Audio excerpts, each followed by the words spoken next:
welcome back to my channel. If you're new here, my name is Melanie and I am a flight attendant with a major US airline. And today I'm going to talk about the pros and cons of being a flight attendant.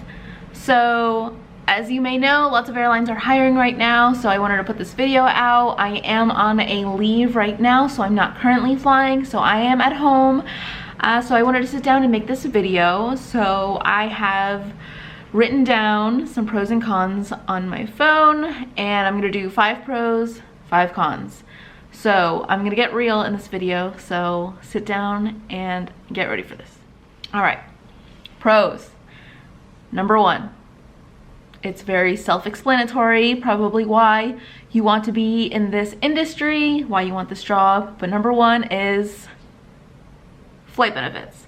All right, so flight benefits. I'm just gonna go right into it.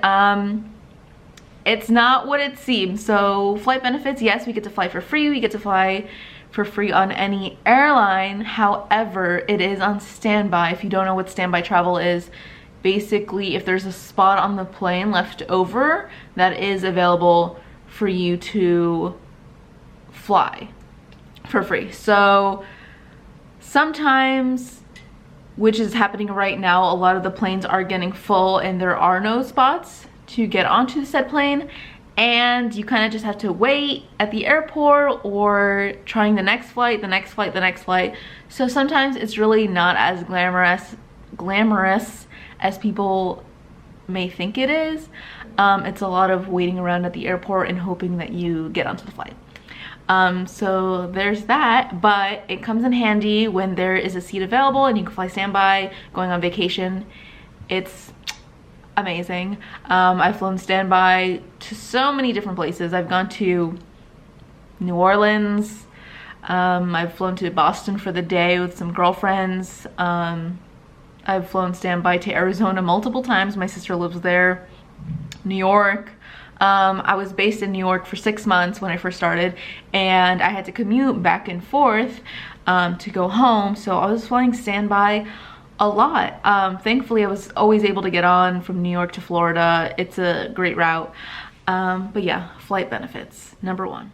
Number 2 is flexibility. So being a flight attendant, it depends on your airline, but everyone is on, when you first start, you're either on reserve or you get a line. So with my company, you go straight onto reserve, so you're given a certain amount of days that you're off. So I'm off 12 days off in the month, so I get to bid for my days off, and sometimes I get them, sometimes I don't. So I work mostly weekends, and that's just like what it is. But flexibility, I can pick and choose, like I can try to switch around my days. So usually, like my schedule, I get my 12 days off, but it doesn't mean that those days are for certain. I can switch them around depending if they have enough people for other days. It's very flexible. Like if I was on call on a Monday and I had an appointment, I had something to do, and I was able to switch around from that Monday to, let's say, a Friday, I could easily do that. Number 3, never boring. This is not a 9-to-5 job, okay? And I know this is what you signed up for, so you don't want a 9-to-5 job. And this is exactly what being a flight attendant is. So it's never boring. Every flight is different. Yeah, it's very adventurous. So there's always something going on. It's just part of the industry. I don't know what I wanted to say there. But yeah, never boring. That's a big pro. Number 4, cool layovers. So on reserve, I've been on reserve now for 2 years. Oh yeah, I forgot to mention that. I hit my 2-year mark. I've been a flight attendant for 2 years. What? That's crazy. Anyways, cool layovers. So I'm on reserve, and a few months ago, earlier this year actually, I got the coolest trip ever. I got a 72-hour layover in Seattle, and that's like, that never happens. Like if you're on reserve, like you're never gonna get that trip. Like hello. It was a very senior person. They called out, and I got called for it, so that's how I was able to discover Seattle, and I fell in love with Seattle, and I just think it's a great city. I made a video about my layover, and I actually ended up going back with my husband because I loved it so much and I wanted to just experience that with him as well. So we went back to Seattle for a week. But yeah, cool layovers. I've been to Peru a few times. That was fun. I do want to do a story time on one of my Peru flights because stuff did happen and I think it would make a good story time. So let me know if you're interested in the comments. What else? Sorry, the light is changing. It's kind of dark, sorry, hold on. All right, number 5, you make lots of friends. So at flight attendant training, I made videos every single week. I posted them on my channel if you want to go back and check them out. But I made lots of friends and I was known as like the YouTuber of my class, which was kind of funny. But yeah, you meet lots of great people and you kind of keep really close with your class. So I'm in contact with like a lot of people from my class, and sometimes when we work on trips together, it's really great. And I have worked with a few of my classmates, like a good amount of them, maybe like 6 or 7 or more, when I was based in New York and now in Fort Lauderdale. A lot of my classmates have left me though. They've gone back to like New York and Boston because in Fort Lauderdale you're never gonna get a line. Do you hear that? It's like a helicopter. I live in a condo in a high-rise, so you can really hear everything right here. Anyways, let's go to the cons. So let's sip the tea. Is that what the frog does? He's like holding the tea glass. Cons. Okay, back on track. Focus. Cons. Number 1. You have no control over your base. So when you first start, you're a new little bumblebee, you're excited to be a flight attendant. They give you an option to select your bases. They tell you, hey, you have this selection. Excuse me, you have this selection. You can go to New York, Boston, Orlando, Fort Lauderdale, Los Angeles, right? Tell me which bases are your preferences. They give you an option for your preferences. So my number 1 preference was Fort Lauderdale when I first started. Number 2, New York. Number 3, Boston. Number 4, Los Angeles. I got New York because they were not looking for Fort Lauderdale, but I got my second option. So it's better than last, you know? So they will take that into account, but it really just depends on what the operation needs and how many people they need at that location. So usually at larger hubs where there's more flights that go out of, they're gonna need people there, which is called the junior base. So they send a lot of the junior people to those bases. So New York is a very popular hub for many airlines, just because it's a large hub for lots of international travel. So that's the number 1 con. But you make it work with commuting, and that's a whole other topic that I can go into, but it is doable. You can have a crash pad. If you don't know what a crash pad is, I would say look it up on YouTube. There's a lot of videos on crash pads and what they are. I had a crash pad when I was in New York for 6 months. It really wasn't that bad. Yes, it's like difficult here and there, but you can make it work. Number 2, reserve. So like I said, I've been on reserve for 2 years. 2 years straight reserve. So every airline is different. My airline, I do straight reserve, so that means I'm just on reserve for however many years until I'm off reserve. Again with this lighting, I'm like sitting right in front of my window, so I'm sorry if the lighting is changing a little bit.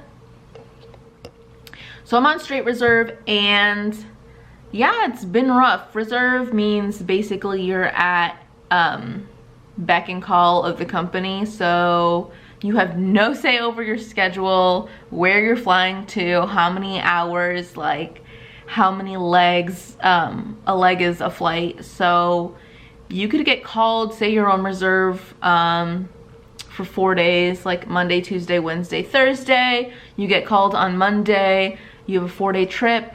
They can call you for like multiple flights each day. So you could say like 2 flights here, 2 flights here, 3 flights here, 4 flights here. It's not up to you, it's up to the company. So you have no idea what you're working, how many hours. The days can be long. And that goes into my next con, long days. So in the airlines, really, it's difficult to say like when your day starts. So let's say I'm on reserve starting at 3 a.m. at home. So that means I'm just on call waiting to be called. So let's say they call me at 4 a.m. and they want me, they're switching me to airport standby instead. They tell me I need to be at the airport at 6 a.m. for airport standby, and then basically once I get to the airport at 6 a.m. like a new shift starts, even though I've been on call since 3 a.m. So my new shift starts at 6 a.m. and let's say your airport standby shift is 6 hours long, starting at 6 a.m. They can call you, let's say at 11 a.m. and say, we have a flight for you. You're gonna fly from Fort Lauderdale to Los Angeles, or Fort Lauderdale to New York and back, or Fort Lauderdale to New York and you have a layover, or you have multiple flights. They can do that, and it just adds more time to your day. So you don't really know when your day is gonna finish until you land, and anything can happen with delays and things like that that just make your day longer. So when customers don't like delays, like the flight crew doesn't like delays either, because it's making their day a lot longer. And sometimes flight attendants are working like 16 plus hours in a day. It's a very long time. So be nice to your flight attendants, please. Number 4. 1 year, your first year sickness. So my first year on reserve, a lot of you may know, friends and family watching, I was very sick. So my first year being a flight attendant, I got sick so much. It was insane. So I actually haven't gotten sick like really badly since I got COVID, ironically. If you didn't know, I got COVID really bad. I made a video like about it.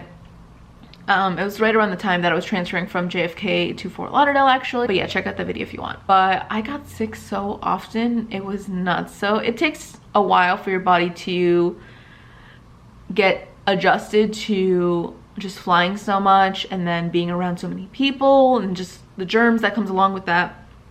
And I definitely felt that, like, even when I was on probation, like the first 6 months you're on probation, I was so sick. I was so scared of calling out and getting in trouble. Like I did not want to jeopardize like my job at all. But I ended up in the hospital. I was so sick, and I had to take short-term disability when I was still on probation because I was so sick. I had to go home and get better. So I took short-term disability just so I could get like a few days off. So I think I was off for like a week and a half to fully get better and get like everything out of my system, because at that point I was sick for like 4 weeks straight. And it is dangerous to fly when you're sick because especially with your ears and the pressure, like your eardrums could really get messed up, and that's not something you want to risk. All right, number 5, last con, and this is just my personal opinion, take this with a grain of salt if you will, but number 5 I'm gonna say is style. So when you get hired as a flight attendant, most of you are going to a regional or major airline, and you have to conform to their uniform policies and just the style in general that they want you to look. So someone like me, I have a lot of tattoos, and a lot of airlines don't allow tattoos, so it really just depends on what airline you're going to. You do want to read up on their tattoo policies, but some airlines are becoming a little more lenient on this policy now. Like my airline, for instance, like when I go to training and when I go to recurrent training, things like that, they don't care that you show your tattoos. But obviously at work, like they have to be hidden. They can't be seen in uniform. So for me, I'm based in Fort Lauderdale, and I have to wear long sleeves all the time. So I mean, I probably could wear like a short sleeve dress like this and then wear a sweater on top, and it's like a lightweight sweater, but I just choose to wear the long sleeves just so I don't have to like think about it. It does get hot, so it gets very hot. That's just something to think about. If it's like a small tattoo like on your wrist or something, you can put like a band-aid or something like that. Usually I would say a lot of airlines do allow that, but like I said, double check with that airline that you're applying to. And like hair, so you can have fun different colors and stuff like that. Like before I got into airlines, I had purple hair and I loved it. I had so much fun with it.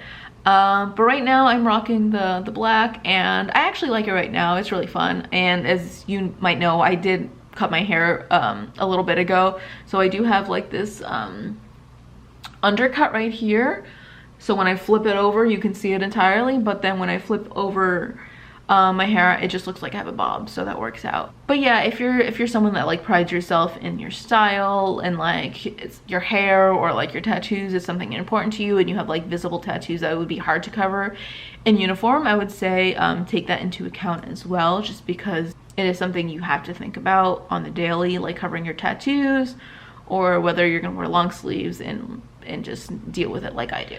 So yeah, these are the pros and cons, in my opinion, of being a flight attendant. I know everyone out there will say there's more pros or cons. I just wanted to come up with 5, each of them on this topic. I hope you like this video. I hope this comes out all right. I feel like I said a lot. I need to work on that. My throat is very dry too. But yeah, I'm going back to work in a bit, so I did want to film this last sit down video and just talk about the pros and cons, since a lot of airlines are hiring right now and there's probably a lot of people wondering what it's like to be a flight attendant, or new people. So yeah, I'll see you in the next video. Bye.